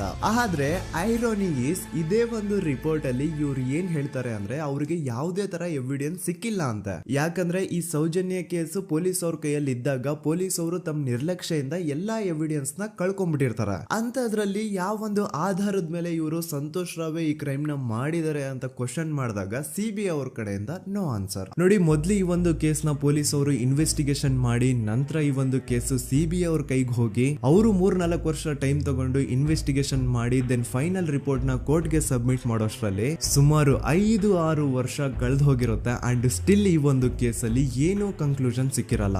ಎವ್ರಿ ಇಯರ್ ಸೌಜನ್ಯನ ಬರ್ತ್ಡೇ ಇದ್ದಾಗ ಅಥವಾ ತಿಥಿ ಇದ್ದಾಗ ಅವಳನ್ನ ನೆನೆಸ್ಕೊಂಡು ಅವಳ ಹೆಸರಲ್ಲಿ public protest and student protest ನಡೀತಾನೆ ಇರ್ತವೆ. ಸೊ ಒಂದು ದಿನ ಈ ಒಂದು ಪ್ರೊಟೆಸ್ಟ್ ಗಳ ನ್ಯೂಸ್ ಗಿರೀಶ್ ಮುಟ್ಟಣ್ಣನವರ ಗಮನಕ್ಕೆ ಬರುತ್ತೆ. ಯಾರೀ ಗಿರೀಶ್ ಮುಟ್ಟಣ್ಣನವರ ಅಂದ್ರೆ ಇವರು very honest X police man. ನೀವು ನಂಬಲ್ಲ, ಇವ್ರು ಪೊಲೀಸ್ ಆಫೀಸರ್ ಇದ್ದಾಗ ಪಬ್ಲಿಕ್ ಅಲ್ಲಿ ಒಬ್ಬ MLA ಹೊಡೆದಿರ್ತಾರ. ಅಷ್ಟೇ ಅಲ್ಲ, ಪೊಲೀಸ್ ಡಿಪಾರ್ಟ್ಮೆಂಟ್ ಅಲ್ಲಿ ಕರಪ್ಷನ್ ಇದೆ, ಕರಪ್ಷನ್ ಇದ್ದಿದ್ ಕಡೆ ನಾನ್ ಇರಲ್ಲ ಅಂತ ಹೇಳ್ಬಿಟ್ಟು ತಮ್ಮ ಪೊಲೀಸ್ ಡ್ಯೂಟಿನ ಬಿಟ್ಬಿಟ್ಟು ಈಗ ಸಮಾಜದಲ್ಲಿ ಏನೇ ಅನ್ಯಾಯ ಆಗಿದ್ರು ಅದ್ರ ಅಗೇನ್ಸ್ಟ್ ವಾಯ್ಸ್ ರೈಸ್ ಮಾಡ್ತಿದಾರ. ಸೊ ಈ ಗಿರೀಶ್ ಮುಟ್ಟಣ್ಣನವರಿಗೆ ಸೌಜನ್ಯ ಕೇಸ್ ಬಗ್ಗೆ ಗೊತ್ತಾದಾಗ ಅವ್ರಿಗೆ ಈ ಕೇಸು ತುಂಬಾನೇ ಕಾಡುತ್ತೆ. ಅಲ್ಲ, ಇಷ್ಟೊಂದು ವರ್ಷಗಳಾಗೋಯ್ತು ಆ ಹುಡುಗಿ ಜೊತೆ ಅನ್ಯಾಯ ಆಗಿ, ಸ್ಟಿಲ್ ಈ ಒಂದು ಕೇಸ್ ನ ಕನ್ಕ್ಲೂಷನ್ ಸಿಕ್ತಿಲ್ವಲ್ಲ, ಏನ್ ನಡೀತಿದೆ ಧರ್ಮಸ್ಥಳದಲ್ಲಿ ಅರ್ಥ ಆಗ್ತಿಲ್ವಲ್ಲ ಅಂತ ಈ ಗಿರೀಶ್ ಅವರು ತಮ್ಮ ಹಳೆ ಪೊಲೀಸ್ ಕಾಂಟ್ಯಾಕ್ಟ್ಸ್ ನ ಯೂಸ್ ಮಾಡ್ಕೊಂಡು ಆ ಸೌಜನ್ಯ ಕೇಸ್ ಫೈಲ್ ನ ಒಂದು ಕಾಪಿನ ತಮ್ಮ ಹತ್ರ ತರಿಸ್ಕೋತಾರ. ಆ ಒಂದು ಕೇಸ್ ಫೈಲ್ ಅಲ್ಲಿ ಸೌಜನ್ಯ ಬಗ್ಗೆ ಅಷ್ಟೇ ಅಲ್ಲದೆ ಸಂತೋಷ್ ರಾವ್ ಬಗ್ಗೆನೂ ಇನ್ಫಾರ್ಮೇಶನ್ ಇರುತ್ತೆ. ಅಂಡ್ ಗಿರೀಶ್ ಅವರು ಸಂತೋಷ್ ಬಗ್ಗೆ ಇರುವಂತಹ ಇನ್ಫಾರ್ಮೇಶನ್ ನೋಡ್ತಾ ಇರ್ಬೇಕಾದ್ರೆ ಅವರು ಒಂದು ವಿಷಯನ ನೋಟಿಸ್ ಮಾಡ್ತಾರ. ಅದೇನಂತಂದ್ರೆ ಪೊಲೀಸ್ ಅವರು ಸಂತೋಷ್ ರಾವ್ನ ಬರೀ ಸೌಜನ್ಯ ಕೇಸಲ್ಲಿ ಒಂದೇ ಫಿಟ್ ಮಾಡಿರಲ್ಲ, ಸೌಜನ್ಯ ಸಾಯೋಕ್ಕಿಂತ 20 ದಿನ ಹಿಂದೆ ಧರ್ಮಸ್ಥಳದಲ್ಲೇ ನಡೆದಿರುವಂತಹ ಒಂದು ಕ್ರೈಮ್ ಅಲ್ಲಿನೂ ಸಹ ಸಂತೋಷ್ ರಾವ್ ಆರೋಪಿ ಅಂತ ಮೆನ್ಷನ್ ಮಾಡಿರ್ತಾರ. ಸೊ ಸೌಜನ್ಯ ಕೇಸ್ ಬಿಟ್ಟು ಆ ಇನ್ನೊಂದು ಕೇಸ್ ಯಾವುದು, ಅದಕ್ಕೂ ಸಂತೋಷ್ಗೂ ಏನ್ ಸಂಬಂಧ, ಅದ್ರಲ್ಲಿ ಯಾಕೆ ಸಂತೋಷ್ನ ಪೊಲೀಸ್ ಅವರು ಫಿಟ್ ಮಾಡಿದ್ರು ಅಂತ ಪ್ರತಿಯೊಂದು ಹೇಳ್ತೀನಿ. ಆದ್ರೆ ನಾನಿಲ್ಲಿ ಯಾರ್ದು ರಿಯಲ್ ನೇಮ್ಸ್ ನ ಬಳಸಲ್ಲ. ಯಾಕಂದ್ರೆ ಮುಂದೆ ಕೇಸಲ್ಲಿ ತುಂಬಾ ದೊಡ್ಡ ಪವರ್ಫುಲ್ ವ್ಯಕ್ತಿಗಳ ಹೆಸರುಗಳು ಬರ್ತವೆ. ಅಂಡ್ ನನ್ ವಿಡಿಯೋ ಯೂಟ್ಯೂಬ್ ಇಂದ ಡಿಲೀಟ್ ಆಗೋದು ನನ್ಗೆ ಇಷ್ಟ ಇಲ್ಲ. ಹಾಗಾಗಿ ನಾನಿಲ್ಲಿ ಯಾರ್ದು ರಿಯಲ್ ನೇಮ್ಸ್ ನ ಬಳಸ್ತಿಲ್ಲ. ಬಟ್ ಯಾರ ಬಗ್ಗೆ ಹೇಳ್ತಿದ್ದೀನಿ ಅಂತ ಒಂದ್ ಸ್ವಲ್ಪ ನೀವೇ ಅರ್ಥ ಮಾಡ್ಕೊಳ್ಳಿ. ನೋಡಿ, ಧರ್ಮಸ್ಥಳದಲ್ಲಿ ಮಾಫಿಯಾ ಕೈಂಡ್ ಆಫ್ ನಡೆಸ್ತಿರುವಂತಹ ಒಂದು ವೆರಿ ಪವರ್ಫುಲ್ ಗೌಡ್ರು ಕುಟುಂಬ ಇದೆ. ಇವ್ರ ಹತ್ರ ಬೇಜನ್ ಆಸ್ತಿ, ಬೇಜನ್ ದುಡ್ಡು, ಬೇಜನ್ ಪವರ್, ಬೇಜನ್ ಇನ್ಫ್ಲೂಯೆನ್ಸ್ ಎಲ್ಲಾನು ಇದೆ. ಆ ಊರಲ್ಲಿ ಈ ಗೌಡ್ರು ಕುಟುಂಬದ್ದು ಎಷ್ಟೊಂದು ಕಂಟ್ರೋಲ್ ಇದೆ ಅಂತಂದ್ರೆ ಅವ್ರನ್ನ ಎದುರು ಹಾಕೊಳ್ಳೋರೆ ಯಾರು ಇಲ್ಲ. ಅಂಡ್ ಈ ಒಂದು ಗೌಡ್ರು ಕುಟುಂಬ ಒಂದು ಪ್ರೈವೇಟ್ ಟ್ರಸ್ಟ್ ಹೆಸರಲ್ಲಿ ಒಂದು ವೆರಿ ಪಾಪ್ಯುಲರ್ ದೇವಸ್ಥಾನನ ಸುಮಾರು ವರ್ಷಗಳಿಂದ ತಲೆ ಮಾರುಗಳಿಂದನೂ ನಡ್ಸ್ಕೊಂಡ್ ಬಂದಿರ್ತಾರ. ಅದೇ ಒಂದು ದೇವಸ್ಥಾನದಲ್ಲಿ 60 ವರ್ಷ ವಯಸ್ಸಾಗಿರುವಂತಹ ನಾರಾಯಣ ಅನ್ನೋ ಒಬ್ಬ ವ್ಯಕ್ತಿ ಮಾವುತನಾಗಿ ಕೆಲಸ ಮಾಡ್ತಿರ್ತಾನೆ. ನಾರಾಯಣ ಅವ್ರ ತಂದೆನೂ ಅದೇ ದೇವಸ್ಥಾನದಲ್ಲಿ ಮಾವುತಾಗಿ ಕೆಲಸ ಮಾಡ್ತಾ ಇದ್ರು, ಅವ್ರ ತಂದೆನೂ ಅದೇ ದೇವಸ್ಥಾನದಲ್ಲಿ ಮಾವುತಾಗಿ ಕೆಲಸ ಮಾಡ್ತಾ ಇದ್ರು. ಸೊ ಹೀಗೆ ತಲೆ ಮಾರುಗಳಿಂದ ಮಾವುತಾಗಿನೇ ನಾರಾಯಣನ ಕುಟುಂಬ ಆ ಒಂದು ದೇವಸ್ಥಾನದಲ್ಲಿ ಕೆಲಸ ಮಾಡ್ತಾ ಇರುತ್ತೆ. ಸೊ ಒಮ್ಮೆ ತುಂಬಾ ವರ್ಷಗಳ ಹಿಂದೆ ನಾರಾಯಣ ಅವ್ರ ತಂದೆ ಆ ದೇವಸ್ಥಾನದಲ್ಲಿ ಮಾವುತಾಗಿ ಕೆಲಸ ಮಾಡ್ತಾ ಇರ್ಬೇಕಾದ್ರೆ ಆಗಿನ ದೇವಸ್ಥಾನದ ಧರ್ಮಾಧಿಕಾರಿ ಆ ಮಾವುತನ ಕೆಲ್ಸದ ಮೇಲೆ ಇರುವಂತಹ ನಿಷ್ಠೆ, ಅವನ ನಿಯತ್ತು ಅಂಡ್ ತಲೆಮಾರುಗಳಿಂದ ಅವರು ದೇವಸ್ಥಾನಕ್ಕೆ ಸಲ್ಲಿಸ್ತಿರುವಂತಹ ಸೇವೆನ ಮೆಚ್ಚಿ ಆ ಧರ್ಮಾಧಿಕಾರಿ ಆ ನಾರಾಯಣ ಅವ್ರ ತಂದೆ ಆ ಮಾವುತನಿಗೆ ಒಂದು ಜಮೀನ್ ಕೊಡ್ತಾರೆ ಆಸ್ ಎ ಗಿಫ್ಟ್ ಆಗಿ. ಸೊ ಈಗ ಫ್ಲಾಶ್ ಬ್ಯಾಕ್ ಇಂದ ಒಂದ್ ಸ್ವಲ್ಪ ಮುಂದೆ ಬರುವ 2010-11ರಲ್ಲಿ ಯಾವೊಂದು ಜಮೀನ ಆಗಿನ ಧರ್ಮಾಧಿಕಾರಿ ನಾರಾಯಣ ಅವ್ರ ತಂದೆಗೆ ಆಸ್ ಎ ಗಿಫ್ಟ್ ಆಗಿ ಕೊಟ್ಟಿದ್ರು, ಈಗ ನಾರಾಯಣ ಅವ್ರ ತಂದೆ ಸತ್ ಹೋಗಿ ಆ ಒಂದು ಜಮೀನು ನಾರಾಯಣ ಹೆಸರಿಗೆ ಆಗಿರುತ್ತೆ. ಅಂಡ್ ಆಗಷ್ಟೇ ಗೊತ್ತಾಗುತ್ತೆ ಆ ಜಮೀನ ವೆರಿ ಆಪೋಸಿಟ್ ಒಂದು ದೊಡ್ಡ ಹೈವೇ ಬರ್ತಿದೆ ಅಂಡ್ ಅದರಿಂದ ಜಮೀನ ರೇಟು 10 ಪಟ್ಟು ಜಾಸ್ತಿ ಆಗುತ್ತೆ ಅಂತ. ಸೊ ಈ ವಿಷಯ ಗೊತ್ತಾಗಿ ನೋಡಿ ದಾನ ಮಾಡದಂತಹ ಧರ್ಮಾಧಿಕಾರಿ ಅಂತೂ ಸತ್ ಹೋದ್ರು, ಆದ್ರೆ ಅವ್ರ ಮುಂದಿನ ಪೀಳಿಗೆ ಅವ್ರಿಗೆ ಈ ಜಮೀನ್ ಮೇಲೆ ಕಣ್ಬಿದ್ದು ನಾರಾಯಣ ಅವ್ರ ಹತ್ರ ಆ ಜಾಗನ ವಾಪಸ್ ಕೇಳ್ತಾರ. ಆದ್ರೆ ನಾರಾಯಣ ಕೊಡಲ್ಲ. ಇಲ್ಲ ನಾನ್ ಯಾಕೆ ಕೊಡ್ಲಿ, ನಮ್ ತಂದೆಯಿಂದ ಸಿಕ್ಕಿರುವಂತಹ ಜಮೀನ್ ಇದು, ನಮ್ ತಂದೆಯ ಕೊನೆ ಗುರುತು ಇದು ನನ್ನ ಹತ್ರ ಇರೋದು, ಸೊ ಇದನ್ನ ನಾನ್ ಯಾವುದೇ ಕಾರಣಕ್ಕೂ ಬಿಟ್ಕೊಡಲ್ಲ ಅಂತ ಆ ಗೌಡ್ರು ಕುಟುಂಬನ ನಾರಾಯಣ ಎದುರು ಹಾಕೋತಾರ.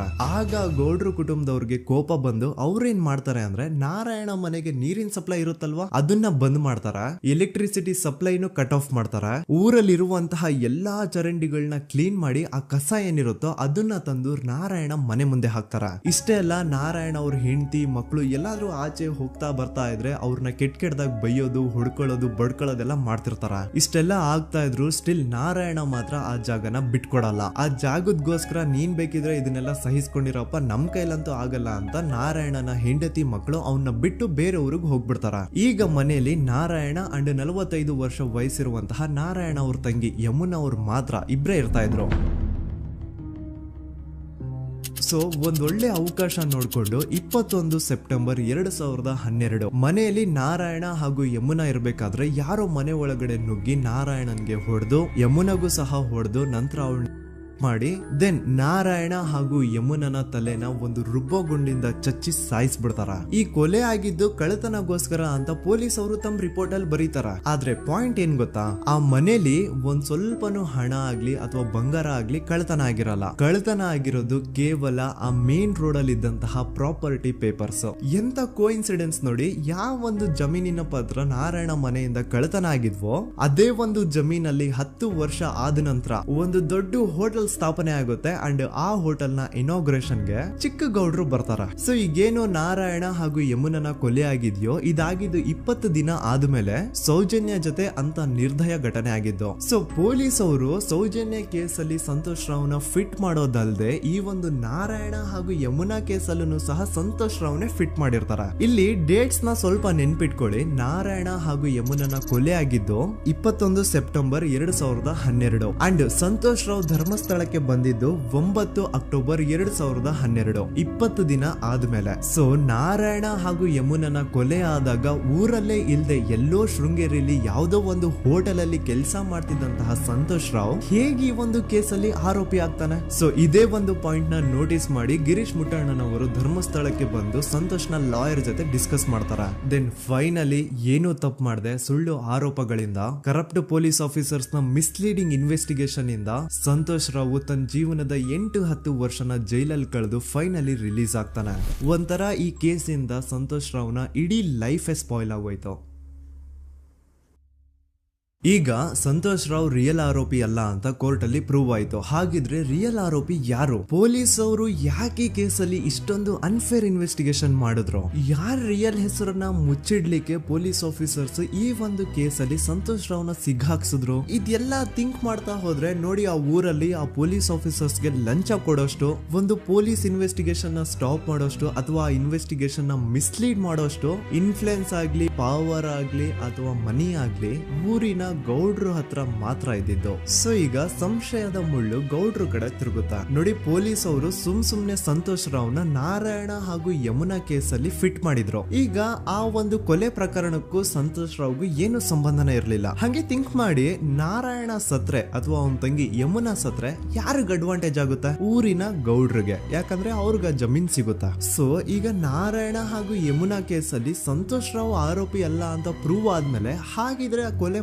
ಮಾಡ್ದವ್ರು ಯಾರು ಅಂತ ಹಾಗೆ ಥಿಂಕ್ ಮಾಡಿದ್ರೆ ಗಿರೀಶ್ ಮುಟ್ಟಣ್ಣನವರಿಗೆ ಆ ಊರಿನ ಗೌಡ್ರ ಮೇಲೆ ಡೌಟ್ ಬರುತ್ತೆ. ಅದೇ ಒಂದು ಡೌಟ್ ಅಲ್ಲಿ ಗಿರೀಶ್ ಮುಟ್ಟಣ್ಣನವರು ಮಹೇಶ್ ತಿಮ್ರೊಡ್ಡಿ ಅಂತ ಇನ್ನೊಬ್ರ ಜೊತೆ ಸೇರ್ಕೊಂಡು ಈ ಹಿಂದೆ ಆ ಒಂದು ಊರಲ್ಲಿ ಆ ಧರ್ಮಸ್ಥಳದಲ್ಲಿ ಈ ಊರಿನ ಗೌಡ್ರು ಯಾವ್ದಾವ್ದೆಲ್ಲ ಕ್ರೈಮ್ಗಳು ಮಾಡಿದಾರೆ ಅಂತ ಊರಿನ ಜನರಿಂದ ತಿಳ್ಕೊತಾರ. ನಂತರ ಆ ಊರಿನ ಜನ ಯಾವ್ದಾವ್ದೆಲ್ಲ ಮ್ಯಾಟರ್ಸ್ ಹೇಳಿದ್ರು ಆ ಕೇಸ್ ಫೈಲ್ಸ್ ನೆಲ್ಲ ತಿರುಗಿಸಿ ಮುರುಗಿಸಿ ನೋಡಿದಾಗ ನೀವು ನಂಬಲ್ಲ, ಸೌಜನ್ಯ ಕೇಸ್ ಏನೇನು ಅಲ್ಲ, ಅದಕ್ಕಿಂತ ಭೀಕರ ಕೊಲೆಗಳು ಧರ್ಮಸ್ಥಳದಲ್ಲಿ ಆಗಿವೆ ಅಂಡ್ ಎಲ್ಲಾ ಕೊಲೆಗಳ ಹಿಂದೆ ಗೌಡ್ರು ಕುಟುಂಬದ್ದೇ ಕೈ ಇದೆ ಅಂತ ಎದ್ದು ಕಾಣಿಸುತ್ತೆ. 1977 ವೇದಾವಲ್ಲಿ ಕೇಸ್. ಧರ್ಮಸ್ಥಳ ಹತ್ತಿರ SDM ಪ್ರೈಮರಿ ಅಂಡ್ ಹೈಸ್ಕೂಲ್ ಅಂತ ಒಂದು ಸ್ಕೂಲ್ ಇರುತ್ತೆ. ಅಂಡ್ ಈ ಒಂದು ಪ್ರೈವೇಟ್ ಸ್ಕೂಲ್ ಬೇರೆ ಯಾರ್ದು ಅಲ್ಲ, ಆ ಗೌಡ್ರು ಕುಟುಂಬದ. ಈ ಸ್ಕೂಲ್ ಅಲ್ಲಿ 1977 ಅಲ್ಲಿ ವೇದಾವಲ್ಲಿ ಅಂತ ಒಬ್ರು ಟೀಚರ್ ವರ್ಕ್ ಮಾಡ್ತಿರ್ತಾರ. ವೇದಾವಲ್ಲಿ ಆ ಟೀಚರ್ ಜಾಬ್ಗೆ ತುಂಬಾನೇ ಓವರ್ ಕ್ವಾಲಿಫೈಡ್. ಅವರ ಕ್ವಾಲಿಫಿಕೇಶನ್ಸ್ ನ ಗಮನದಲ್ಲಿ ಇಟ್ಕೊಂಡ್ರೆ ಅವ್ರಿಗೆ HM ಅಥವಾ ಪ್ರಿನ್ಸಿಪಲ್ ನ ಪೋಸ್ಟ್ ಸಿಗ್ಬೇಕು. ಆದ್ರೂ ಸಹ ವೇದಾವಲ್ಲಿ ಆಸ್ ಎ ಟೀಚರ್ ಆಗಿನೇ ಕೆಲಸ ಮಾಡ್ಕೊಂಡು ಹೋಗ್ತಿರ್ತಾರ. ಒಮ್ಮೆ ಏನಾಗುತ್ತೆ, ಸ್ಕೂಲ್ ಅಲ್ಲಿ ಪ್ರಿನ್ಸಿಪಲ್ ನ ಪೋಸ್ಟ್ ಖಾಲಿ ಆಗುತ್ತೆ ಅಂಡ್ ಆ ಒಂದು ಪೋಸ್ಟ್ ಗೆ ಎಲ್ರು ಏನ್ ಅನ್ಕೊಳ್ತಾರೆ, ವೇದಾವಲ್ಲಿನೇ ಸೆಲೆಕ್ಟ್ ಮಾಡೋದು ಅಂತ. ಆದ್ರೆ ವೇದಾವಲ್ಲಿಯ ಕ್ಯಾಸ್ಟ್ ಬೇರೆ ಇದೆ ಅನ್ನೋ ಒಂದೇ ಒಂದು ಕಾರಣಕ್ಕೆ ಆ ಪ್ರಿನ್ಸಿಪಲ್ ನ ಪೋಸ್ಟ್ ವೇದಾವಲ್ಲಿಗೆ ಸಿಗದೆ ಬೇರೆ ಯಾರನ್ನೋ ತಂದು ಕೂರಿಸ್ಬಿಟ್ಟಿರ್ತಾರ. ಇದರಿಂದ ಟೀಚರ್ ವೇದಾವಲ್ಲಿಗೆ ತುಂಬಾ ಕೋಪ ಬಂದು ಅವ್ರ ಸ್ಕೂಲ್ ಮುಂದೆ ಪ್ರೊಟೆಸ್ಟ್ ಮಾಡೋದ್ ಸ್ಟಾರ್ಟ್ ಮಾಡ್ತಾರ. ಅಂಡ್ ಈ ವಿಷಯ ಸ್ಕೂಲ್ ನ ಓನರ್ಸ್ ಗೆ ಇಷ್ಟ ಆಗಲ್ಲ. ಸೊ ಅವರು ಆ ಕೋಪನ ಹಾಗೆ ಮನ್ಸಲ್ಲಿ ಇಟ್ಕೊಂಡಿರ್ತಾರ.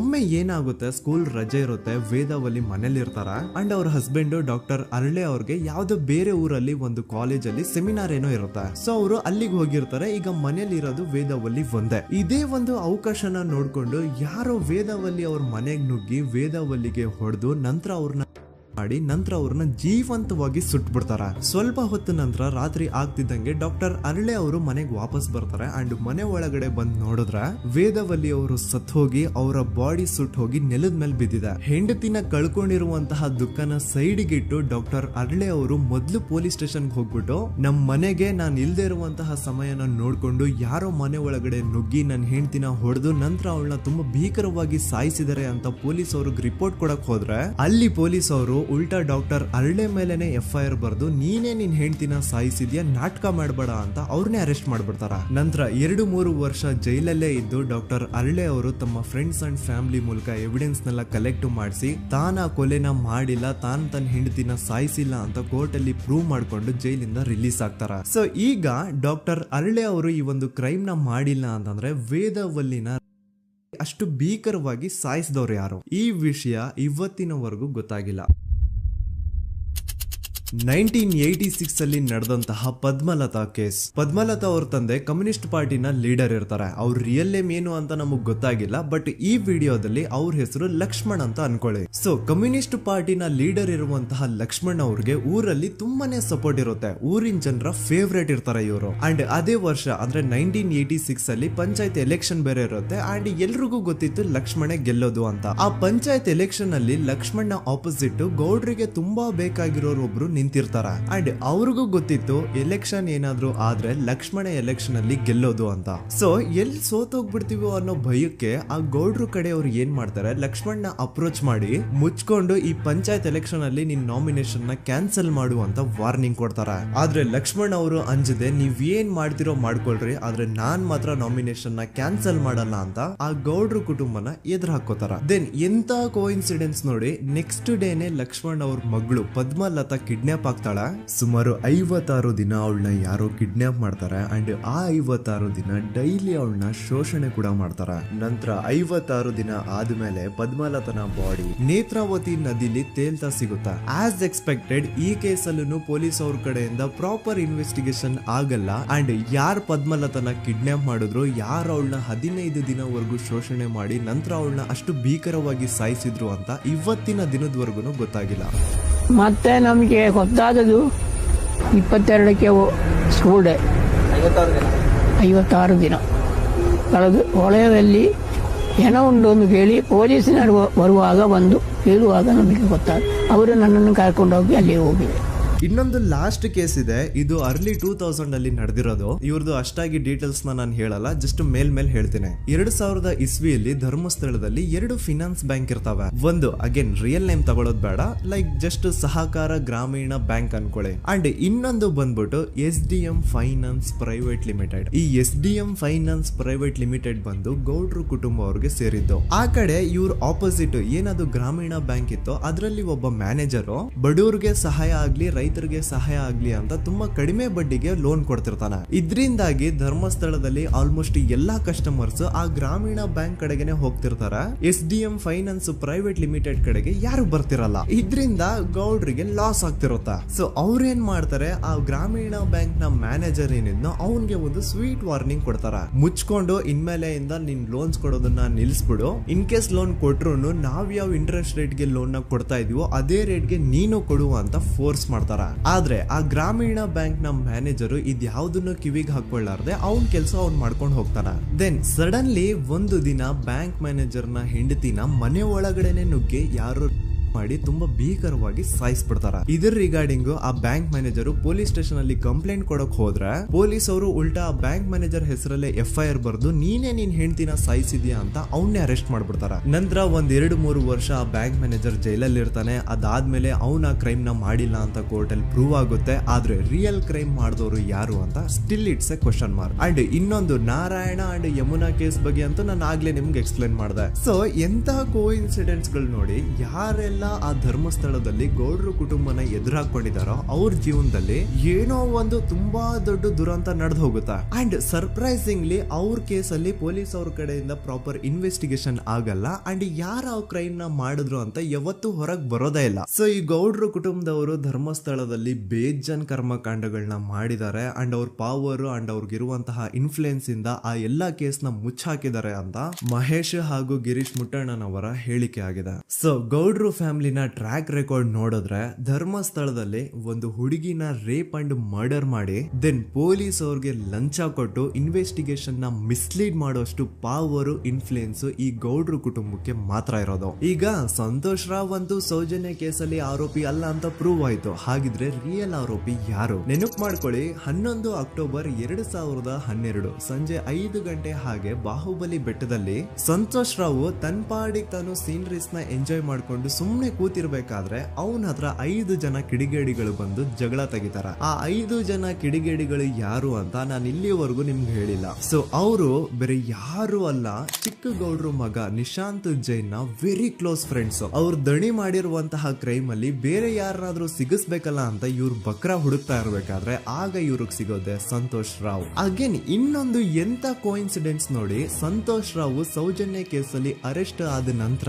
ಚಿಕ್ಕ ಗೌಡ್ರು ಮಗ ನಿಶಾಂತ್ ಜೈನ್ ದೇಶನೇ ಬಿಟ್ಟು ಹೋಗ್ಬಿಡ್ತಾನೆ. ಈ ಕೇಸಲ್ಲಿ ಚಿಕ್ಕ ಗೌಡ್ರು ಮಗ ಇನ್ವಾಲ್ವ್ಮೆಂಟ್ ಇದೆ ಅಂತ ಯಾರಿಗೂ ಡೌಟೇ ಬರ್ತಾ ಇರ್ಲಿಲ್ಲ. ಡೌಟ್ ಯಾವಾಗ ಬಂತು ಅಂದ್ರೆ ಆ 5 ಜನ ಕಿಡಿಗೇಡಿಗಳು ಯಾರು ಸಂತೋಷ್ನ ಈ ಒಂದು ಕೇಸಲ್ಲಿ ಸಿಗಾಕ್ಸಿದ್ರು ಆ 5 ಜನರಲ್ಲಿ ಒಬ್ಬ ರವಿ ಪೂಜಾರಿ ಅಂತಾನು ಇರ್ತಾನೆ.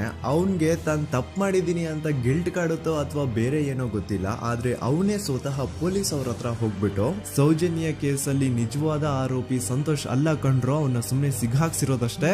ನಿಜವಾದ ಆರೋಪಿಗಳು ಚಿಕ್ಕ ಗೌಡ್ರು ಮಗ ನಿಶಾಂತ್ ಜೈನ್ ಅಂಡ್ ಅವನ್ ಫ್ರೆಂಡ್ಸ್ ಸೂರಜ್, ಕಿರಣ್ ಅಂಡ್ ಕಣ್ಮಣಿ ಅಂತ. ಈ ಎಲ್ಲಾ ವಿಷಯನ ರವಿ ಪೂಜಾರಿ ಪೊಲೀಸ್ ಅವ್ರಿಗೆ ತಿಳಿಸ್ತಾನೆ. ಅಗೇನ್ ಎಂತ ಒಂದು ಕೋಇನ್ಸಿಡೆನ್ಸ್ ನೋಡಿ, ಈ ವಿಷಯಗಳನ್ನ ಊರಿನ ಜನರು ಮುಂದೆ ಹೇಳಿದಂತಹ ರವಿ ಪೂಜಾರಿ ಆಕಸ್ಮಿಕವಾಗಿ ಸತ್ ಹೋಗ್ಬಿಡ್ತಾನೆ. ಇವನು ಹೇಳಿದ್ದು ನಿಜ ಅಂತ ಜನರಿಗೆ ಯಾವಾಗ ಕನ್ಫರ್ಮ್ ಆಗುತ್ತೆ ಅಂದ್ರೆ ಸೌಜನ್ಯಗೆ ತುಂಬಾ ಹತ್ರವಾದವ್ರು ಒಬ್ರು ಯಶೋಧ ಅನ್ನೋರು ಕೋರ್ಟ್ ಅಲ್ಲಿ ಬಂದ್ಬಿಟ್ಟು ಸೌಜನ್ಯ ಕೊಲೆ ಆಗಿದ್ದ ದಿನ ಆ ಒಂದು ಸ್ಪಾಟ್ ಅಲ್ಲಿ ನಾನು ಈ 3 ಜನರನ್ನ ನೋಡಿದ್ದೆ ಅಂತ ಸಾಕ್ಷಿ ಹೇಳ್ತಾರೆ. ಈಗ ಎಲ್ಲಾ ಡಾಟ್ಸ್ ನ ಕನೆಕ್ಟ್ ಮಾಡ್ತಾ ಹೋದ್ರೆ ಸೌಜನ್ಯ ಕೇಸ್ ಒಂದೇ ಅಲ್ಲ, ನಾರಾಯಣ ಹಾಗೂ ಯಮುನಾ ಕೇಸಲ್ಲೂ, ವೇದವಲ್ಲಿ ಕೇಸಲ್ಲೂ, ಆ ಬ್ಯಾಂಕ್ ಮ್ಯಾನೇಜರ್ ನ ಕೇಸಲ್ಲೂ ಹಾಗೂ ಪದ್ಮಲತಾ ಕೇಸಲ್ಲೂ ಸೀದಾ ಡೈರೆಕ್ಟ್ ಡೌಟ್ ಬರೋದೆ ಊರಿನ ಗೌಡ್ರ ಮೇಲೆ. I really want to appreciate Kudla rampage YouTube channel, third eye YouTube channel, Girish ಮುಟ್ಟಣ್ಣನವರು ಸರ್ ಹಾಗೂ ಮಹೇಶ್ ಅವರು ಅಂಡ್ ಆಲ್ ಅದರ್ಸ್. ಇವರ ಕಾನ್ಸ್ಟೆಂಟ್ ಎಫರ್ಟ್ಸ್ ಇಂದಾನೆ ಸತ್ಯ ಏನಂತ 1 by 1 ಹೊರಗೆ ಬರ್ತಿದೆ. And they are trying their level best to catch real criminals. At present Soujanya case ಬಗ್ಗೆ ಅಪ್ಡೇಟ್ ಏನು ಅಂತಂದ್ರೆ ಹೈಕೋರ್ಟ್ ವರೆಗೂ ಈ ಒಂದು ಕೇಸ್ ಹೋಗಿದೆ. ಅಂಡ್ ಈ ಕೇಸ್ ಅಲ್ಲಿ ಈಗ ಇನ್ನೊಮ್ಮೆ ಮತ್ತೆ ಫ್ರೆಶ್ ಆಗಿ ರೀಇನ್ವೆಸ್ಟಿಗೇಷನ್ ಸ್ಟಾರ್ಟ್ ಆಗಬೇಕು ಅಂತ ಹೋರಾಟ ನಡೀತಿದೆ. ಸುದೂತ ಪ್ರಜೆಗಳೇ, ಇದಾಗಿತ್ತು ಸೌಜನ್ಯ ಕೇಸ್ ಬಗ್ಗೆ ನಮ್ಮ ಒಂದು ಡೀಟೇಲ್ಡ್ ವಿಡಿಯೋ. ಈ ವಿಡಿಯೋದಲ್ಲಿ ನನ್ನಿಂದ ಎಲ್ಲಾದ್ರೂ ಏನಾದ್ರೂ ಚಿಕ್ಕ ಪುಟ್ಟ ಇನ್ಫಾರ್ಮೇಶನ್ ಮಿಸ್ ಆಗಿದ್ರೆ ಅಥವಾ ಮಿಸ್ಟೇಕ್ ಆಗಿದ್ರೆ ಅದನ್ನ ದಯವಿಟ್ಟು ಕಮೆಂಟ್ ಸೆಕ್ಷನ್ ಅಲ್ಲಿ ಹೈಲೈಟ್ ಮಾಡಿ. ಈ ವಿಡಿಯೋ ಯಾವಾಗ ಯೂಟ್ಯೂಬ್ ಇಂದ ಡಿಲೀಟ್ ಆಗುತ್ತೋ ನನ್ಗಂತೂ ಗೊತ್ತಿಲ್ಲ. ಸೊ ಪ್ಲೀಸ್ ಆದಷ್ಟು ಬೇಗ ಇದನ್ನ ಎಲ್ಲಾ ಕಡೆ ಶೇರ್ ಮಾಡಿ. ಓಕೆ ಪ್ರಜೆಗಳೇ, ಇವತ್ತಿಗಿಷ್ಟು ಸಾಕು ಅನ್ಕೊಳ್ತೀನಿ. ನಾನು ನಿಮ್ಮ ದೂತ ಸಮೀರ್ MD. ಮತ್ತೆ ಸಿಗ್ತೀನಿ ನೆಕ್ಸ್ಟ್ ವಿಡಿಯೋದಲ್ಲಿ.